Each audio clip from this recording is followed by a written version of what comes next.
À l'époque, Jessie et moi travaillions ensemble dans un foyer de soins pour adultes souffrant de handicaps cognitifs et mentaux. L'un de nos clients était obsédé par tous ces vieux dessins animés de Disney. Pensez au secret de NIMH, au pays d'avant le temps, à la princesse et le lutin et, bien sûr, à tous les chiens vont au paradis.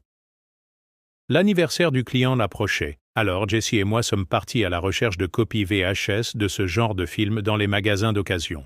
Nous avons regardé toutes les cassettes pour nous assurer qu'elles fonctionnaient encore, et nous l'avons fait ensemble parce qu'il n'y a rien d'aussi déprimant que de regarder des films pour enfants tard le soir, tout seul. Il n'y a pas non plus grand-chose d'aussi amusant que de regarder de vieux films pour enfants tard dans la nuit, avec un ami. C'est donc ce que nous avons fait. En fait, j'ai vraiment apprécié. J'avais grandi avec ce genre de films. Je les adorais. Curieusement, Tous les chiens vont au paradis a été mon film d'animation préféré de tous les temps. Jessie et moi l'avons donc regardé ensemble un soir après le travail. Il s'est endormi à la moitié du film, sur mon canapé. Je ne l'ai pas réveillé. Nous étions tous les deux surmenés, mais il l'était encore plus que moi. Il s'occupait également de son grand-père. Ce type ne pouvait pas faire de pause. Il travaillait sans relâche. C'était très bien. J'ai terminé le film tout seul et je l'ai laissé dormir. J'ai vu ce film probablement 2000 fois. Je pourrais le réciter comme d'autres récitent le Notre Père. Alors croyez-moi quand je dis que le film était parfaitement normal. Exactement comme il était censé l'être, scène par scène et minute par minute, jusqu'à la toute fin. Au lieu d'enchaîner avec le générique, la bande s'est éteinte. Puis elle a commencé à jouer une séquence que je n'avais jamais vue. Alors, ce client dont je t'ai parlé, celle pour qui nous avons acheté les cassettes au départ, la scène parlait d'elle. Elle était montrée comme une toute petite enfant, jouant joyeusement dans sa chambre. Ne vous méprenez pas, il ne s'agissait pas d'un enregistrement. Ce n'était pas une action en direct. Ce n'était pas comme si quelqu'un avait accidentellement enregistré la VHS. C'était quand même un dessin animé. Une scène animée rendue dans le même style et avec la même palette de couleurs que le film lui-même. Et dans cette scène de dessin animé coloré et magnifiquement rendu, quelque chose de terrible a été fait à mon client par quelqu'un que je ne connaissais pas. Quelqu'un que je n'avais jamais vu. Lorsque cette scène horrible s'est terminée, j'étais plein de rage, comme un ange du châtiment sous stéroïdes. Enfin, non, pas un ange, un démon. Il faudrait une éternité pour vous raconter ne serait-ce que la moitié de ce qui s'est passé, et je suis trop fatigué pour y penser. La façon la plus courte dont je peux le dire est la suivante. Cette scène, quelle qu'elle soit, m'a montré une personne blessée par un agresseur. J'ai pu utiliser les informations de cette scène pour découvrir une atrocité très réelle qui avait été infligée à mon client. Une fois que j'ai compris qui était l'agresseur, j'ai pu le retrouver. À partir de là, disons que j'ai pris les choses en main. Mais je m'avance beaucoup. Je vous ai dit que c'était une cassette vidéo maudite. Ce n'est pas exact. La malédiction n'était pas sur la cassette. La malédiction était sur Jessie. Il me l'a transmise accidentellement. Cette cassette a juste facilité le transfert. Je ne sais pas comment. Ça n'a pas vraiment d'importance. Encore une fois, ça prendrait trop de temps pour tout expliquer. Tu ne me laisses pas dormir assez pour me donner une explication complète. Mais en gros, Jessie a été confrontée toute sa vie à des visions de personnes, même si je déteste les appeler des personnes, blessant et même tuant leurs victimes. Il s'agissait d'une malédiction familiale intergénérationnelle lancée par une entité appelée Karachor.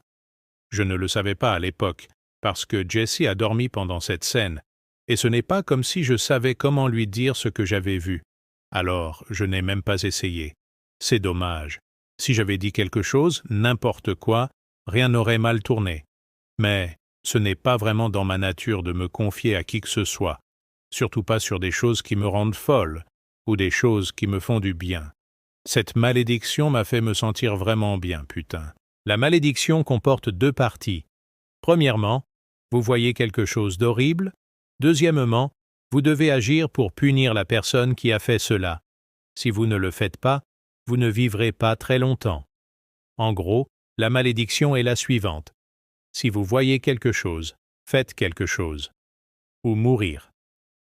Contrairement à la vie réelle, il est très facile de faire quelque chose, car la capacité de faire quelque chose est incluse dans la malédiction. Lorsque vous voyez cet horrible incident, il suscite la rage. La rage ouvre un canal vers l'esprit de l'agresseur auquel vous ne pouvez accéder que lorsque vous êtes tous deux endormis. De rêve en rêve. Votre rêve creuse un tunnel dans le sien. Une fois que vous êtes dans leur rêve, vous avez tout pouvoir. Il y a quelque chose de profondément addictif à transformer un violeur en quelque chose d'impuissant. Je ne sais pas si vous le savez, mais vous pouvez faire des choses folles dans les rêves. Vous pouvez faire des nœuds aux os des gens, mettre leurs organes à l'envers, les écorcher, les écraser, les faire bouillir, les briser, aérosoliser leurs intestins. Vous pouvez le faire aussi vite ou aussi lentement que vous le souhaitez, aussi indolore ou aussi douloureux que possible. Je préférais infliger le plus de douleur possible. Plus tard, j'ai appris à aimer les humilier aussi. Ce que vous leur faites dans le rêve, ils le font dans la vie réelle à une exception près. Cela ne laisse pas de traces à l'extérieur. C'est ainsi que j'ai pu m'en tirer pendant si longtemps. Je m'avance encore. La malédiction, nous devons parler de la façon dont elle voyage. Vous savez comment cette malédiction voyage? Par l'amour. Tu ne peux la transmettre qu'à quelqu'un que tu aimes. Jolie petite tournure corrompue sur la seule chose qui compte vraiment dans l'existence. Au lycée, j'adorais la poésie. J'avalais la poésie comme s'il s'agissait d'une piscine et que je mourais de soif. Je jure qu'un poème m'a rappelé cette malédiction. Je pensais que le poème disait ceci. Tous les hommes maudissent les choses qu'ils aiment. Le parfum survit à leur proximité. Mais le parfum de la rose est amer pour celui qui a aimé la rose. Mais ce n'est pas comme ça que ça se passe. Ce qui est logique, car, soyons honnêtes, ce que je viens de réciter n'a aucun sens. Ce n'est même pas que je me sois trompé. J'ai combiné deux poèmes. J'ai transposé un vers d'Oscar Wilde mal mémorisé. Ce vers dit en fait « Chaque homme tue la chose qu'il aime » sur un poème de Francis Thompson. Le poème de Francis Thompson est en fait le suivant. Les choses les plus belles ont une fin fugace. Leur parfum survit à leur mort. Mais le parfum de la rose est amer pour celui qui aimait la rose. Quoi qu'il en soit, réel ou non, mal mémorisé ou non, mon poème massacré sur les hommes maudissant les choses qu'ils aiment m'a fait penser à Jessie. Quand tout cela a commencé, Jessie et moi travaillions dans une maison de retraite. Je vous l'ai déjà dit, les histoires de nos clients ne sont pas les miennes, alors je ne vais pas les partager. C'est quelque chose que vous devriez essayer d'apprendre, mais je dirais que la plupart de mes clients ont subi de graves traumatismes. Beaucoup d'entre eux avaient un prédateur dans leur passé et parfois dans leur présent. J'ai commencé à utiliser ce canal de rêve pour assassiner les personnes qui avaient fait du mal à mes clients. Inutile de mâcher les mots. J'étais un tueur en série. Lorsque Jesse l'a finalement découvert, il a été dévasté. Il n'était pas en colère contre moi. Jesse est doux comme ça. Il s'en est voulu. C'est encore le cas aujourd'hui. Cela me fait toujours mal. C'est alors qu'il m'a tout raconté. Il a eu cette malédiction toute sa vie. Et pourtant, il n'a jamais tué personne. Pas parce qu'il n'était pas tenté. Jesse est bien meilleur que moi, bien plus soucieux de justice, de devoir et d'attention que je ne l'ai jamais été. Bien sûr qu'il a été tenté. Mais il n'a jamais tué personne parce qu'il s'agissait d'une malédiction héréditaire et que, par conséquent, il avait vu de ses propres yeux les conséquences de cette malédiction. Ses mots exacts étaient « Une fois que tu as commencé, tu ne peux plus t'arrêter. Et si vous essayez de vous arrêter après avoir commencé, quelque chose vient vous chercher. Son nom est Karachor. Vous ne voulez jamais rencontrer Karachor. Il vaut mieux mourir que de le laisser vous prendre. » J'ai cru Jesse. Le problème, c'est que j'avais déjà commencé. Pour lui, j'ai essayé d'arrêter. Mais une fois qu'on a commencé, on ne peut plus s'arrêter. Encore une fois, il faudrait des heures pour vous raconter tout ce qui s'est passé, et je suis tellement fatigué, putain. Mais pour faire court, j'ai failli mourir. Jesse m'a sauvé en se sacrifiant. Je l'ai regardé mourir. 2 jours plus tard, il est revenu. Tout a été merveilleux pendant un jour ou deux. Nous pensions que la malédiction était rompue, que nous étions tous les deux libres et que nous pouvions vivre normalement. Environ 3 jours après son retour, j'ai remarqué que Jesse n'avait pas dormi du tout. Bientôt, nous avons tous les deux réalisé qu'il ne pouvait pas dormir du tout. Lorsque vous ne pouvez pas dormir, lorsque vous ne pouvez même pas faire de micro-sieste, vous commencez à vous effondrer très rapidement. Jesse a commencé à s'effondrer. Il s'est effondré au point de recommencer à mourir. C'était à cause de Karachor. Jesse est la seule personne que j'aime. J'étais désespéré. Je vais vous épargner la longue histoire et vous donner la version la plus courte possible. J'ai trouvé Karachor. Mon plan était de m'échanger contre Jesse. Je n'avais aucune idée de la façon dont cela fonctionnerait, mais j'ai supposé que cela conviendrait. Une vie contre une vie, n'est-ce pas? Mais ça ne s'est pas passé comme prévu. En fait, rien de ce que j'attendais ne s'est produit. Ce qui s'est passé, c'est de la folie. Karachor m'a arraché un œil et l'a mangé.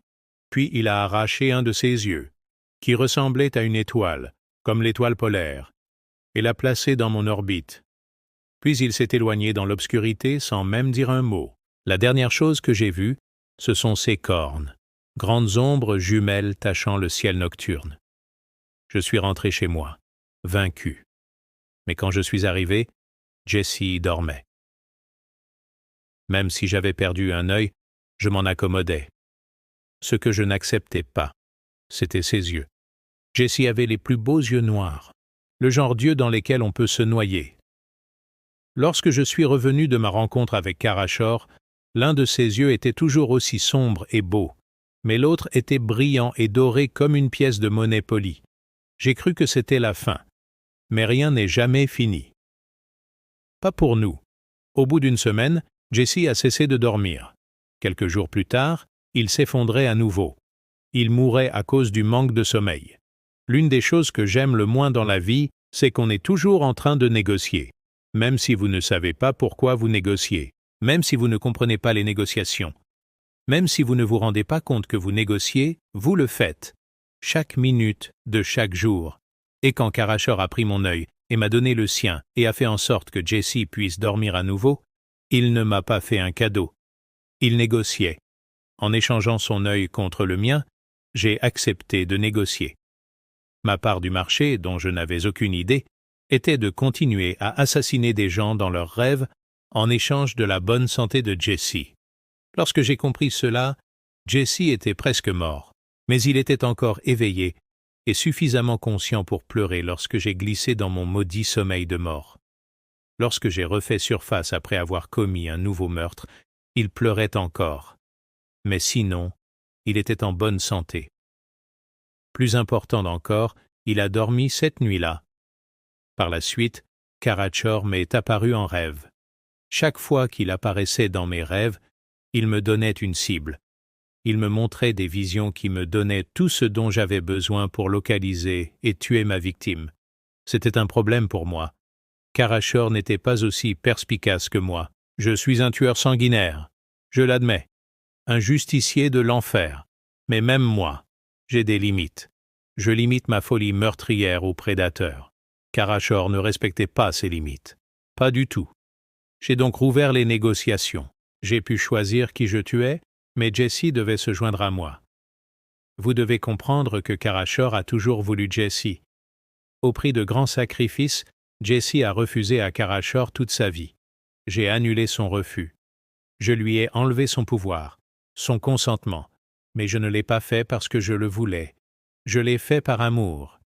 Ce n'est pas une excuse, ce n'est pas une défense, c'est juste un fait. Je l'ai fait parce que j'aime Jesse. Je l'ai fait pour Jesse. Jesse fera et a fait tout pour moi. Il a fait des choses que j'ai demandées et d'autres que je n'ai pas faites. Tout cela par amour. Il ne m'en a jamais voulu. Mais il m'en a voulu pour ça. Il m'en veut tellement que je pense qu'il aimerait ne jamais m'avoir aimé.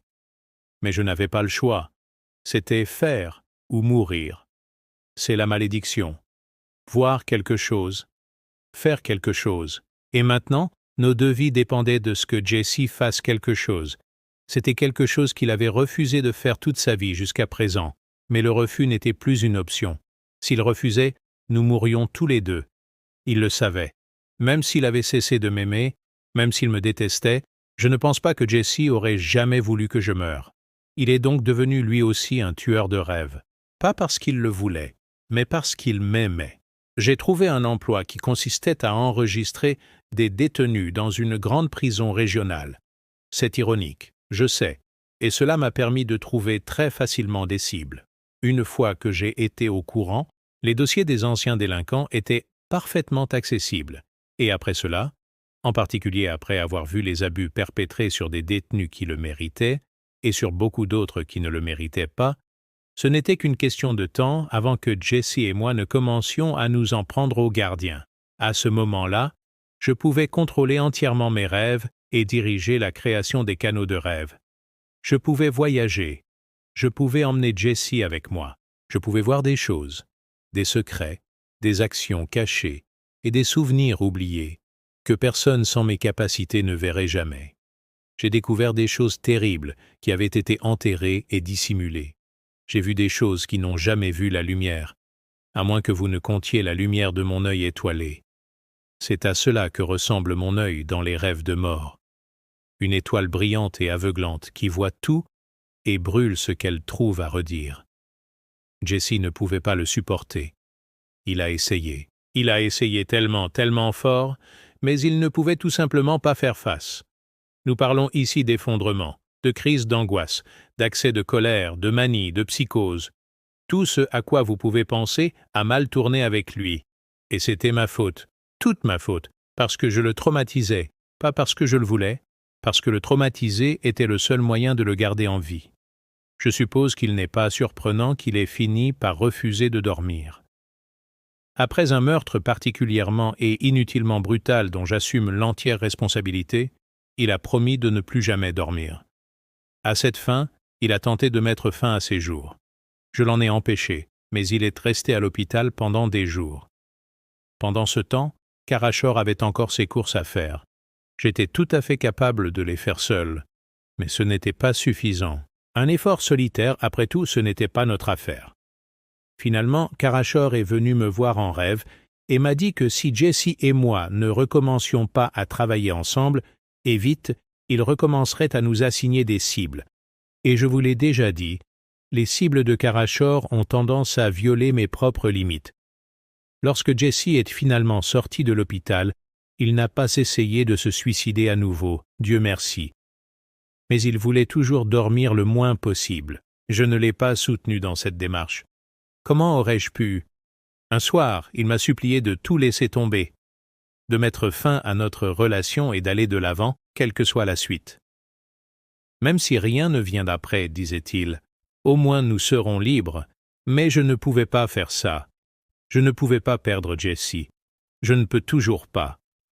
Je le lui ai dit.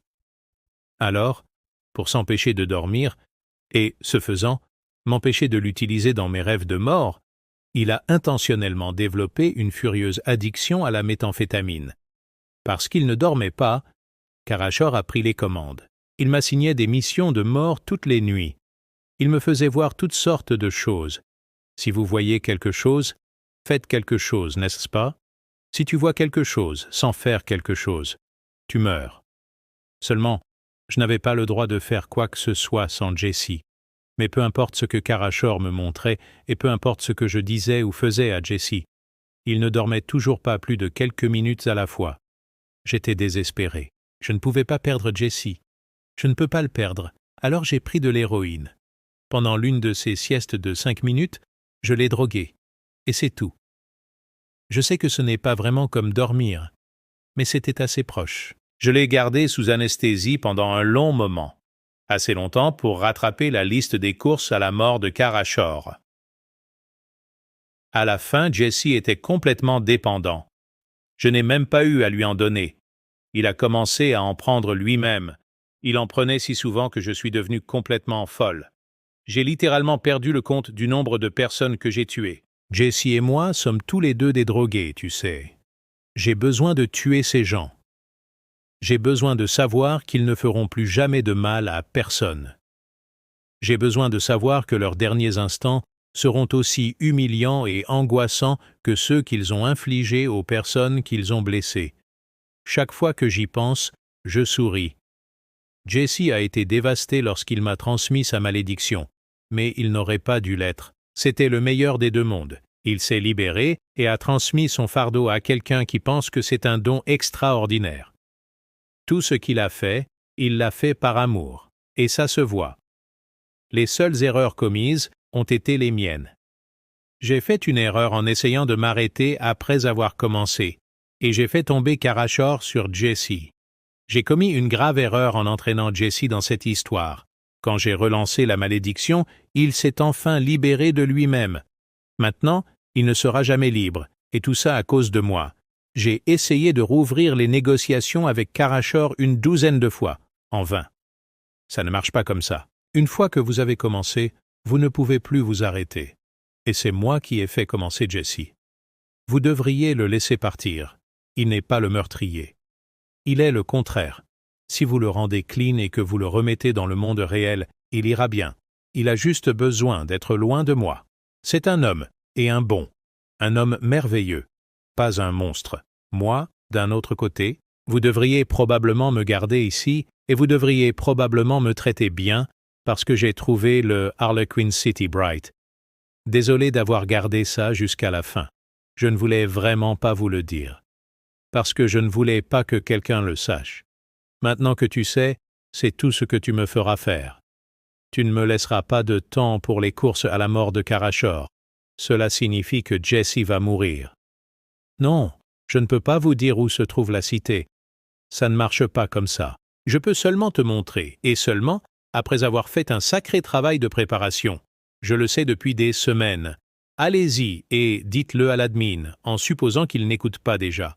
En fait, attendez, avant de partir, il y a une dernière chose que je veux vous dire. Même si cela ne s'appliquera certainement jamais à vous, considérez cela comme une courtoisie professionnelle. Si vous me voyez dans vos rêves, réveillez-vous.